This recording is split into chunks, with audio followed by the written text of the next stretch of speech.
Hey, what is up, everyone? Today I'm going to talk about a topic that you're either going to agree with me 100% on or you're not at all. And that is, are rate cuts really a good thing for America right now? And so Trump has been pushing for like 5, 6 months now. He calls Powell Mr. Too Late. He's been pushing for these rate cuts for a couple of months, and he just wants the markets to pump. And of course, I get it. If especially for him, he judges his success by the success of the stock market. But the question is this short-term euphoria really good for the long-term health of the economy? And so, I think it's going to be one of those things where it's a short-term sugar high. Look at what happened in 2021. We're going to see money rush into risk-on assets. A lot of people that have their money in money markets and a lot of people that have their money locked up in more conservative assets are going to rush into stocks, crypto, Bitcoin, and other things because it's like, well, the rates are going down, so this is it. This is the big print. This is the big pump. And so I think it'll actually cause long-term damage to the U.S. as much, if not worse, than our previous interest rate cuts. So I think we all know right now that inflation is well above the target rate of 2%. It's almost 3%, as you guys are aware, and I've said this in previous podcasts. I think it's actually closer to 10 to 20% or more. I don't think inflation's 3%, and employment is showing at a stated rate at about 4.1%. So I think those numbers, the unemployment is pretty close, but the inflation rate, it does seem a bit higher than that. Now, Powell needs to remain strong and not bend under the will of Trump, but the question is, would a rate cut be a good thing? Now, we saw the job reports, they were really bad, right? And that's not good for the economy. But it's one of those things, too, where if Powell cuts, then it kind of just shows that he's kind of just getting pushed around by Trump.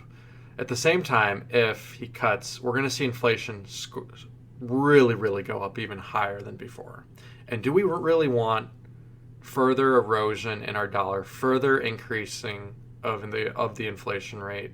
Or do we want to see something where it's like, hey, maybe let's have a strengthened dollar. Look at Switzerland, look at the euro, look at these other currencies that are actually increasing in purchasing power versus the dollar. For me, I want a strong currency. I want a strong currency, and I want an inflation rate that's low. As a Bitcoiner, I don't care because that's my insurance on the system. But just something to call out there. And, it's one of those things, too, where it's like, Powell does need to remain dependent, but we're seeing right now by the betting markets that there's going to be a rate cut in September. Or it's likely to have a rate cut in September. And, I think people are really trying to push for that. You can kind of see it with the weakening of the labor market as well, why they're pushing for this. And we do need the cost of borrowing to go down. But guess what? Lowering the interest rate, the short-term interest rate, is not going to lower the cost of borrowing a house. You can go look at a 10-year yield. Last time they cut rates, the 10-year yield went up. So if you know anything about finance, it's not going to lower the cost of borrowing because they can control the short end of the curve. They can't control the long end of the curve. So they can essentially adjust how much money you get on your money market accounts or your high yield savings accounts. But the 10-year yield is determined by the bond market and the investors. And if investors see further inflation on the horizon, the 10-year yield will go up and the cost of a lot of those variable rates or of those 30-year mortgages will also go up. So I think everything will rocket. I think the rich will get richer. The poor will get poorer. Those with assets will do very, very well. They're going to actually make it up. They're going to love it. They're going to feel really good. The poor, they're going to feel good. They're going to even feel the sugar high because people will be spending more. But at the end of this, they're not going to be left with anything. So I think it's one of those things where at the end of this whole thing, that's when they roll out the CBDC. That's when they roll out, they phase out cash, they phase out the penny, the nickel, the quarter, the dime. They start to phase out paper and physical money and then or currency, and then they start to introduce the CBDC and universal basic income. So many people, guys, that I know have short, high time preference behavior. They're calling, they're begging, they're asking for the rate cut. But have we really understood where this will lead? It's going to feel good. Don't get me wrong. It's going to feel great at the beginning. But 3, 5, 10 years down the line, right? It's kind of like that scenario where, you can give a kid a piece of candy now, or you can wait till the end of the class and give them 2 pieces of candy. And oftentimes the kid will pick the piece of candy now. But that high time preference behavior actually costs them. And so that's the same thing here. There's a high time preference behavior that will cost us if we say, hey, I want this rate cut now versus a rate cut later. And that will be heightened inflation and decreased purchasing power. So, with that being said, imagine if we have several rate cuts and then we have a big print, and then we also have the passing of a $4 trillion bill, and we have further cuts and regulations. The markets will go unhinged, and they will. And Bitcoin will shoot up to 250 to 300, 400K. We're going to see the market really just go unhinged. And I think Bitcoin will protect many asset holders, but does everyone have Bitcoin? No. And what is best for society as a whole? I think sound, hard monetary policy. What's best for Bitcoin? Well, Bitcoin probably would prefer rate cuts and money printing because Bitcoin doesn't care. It'll go up 2, 3, 4x, no problem, if this scenario happens that I called out. So you could make a bunch of money, but society, will it really be functioning well?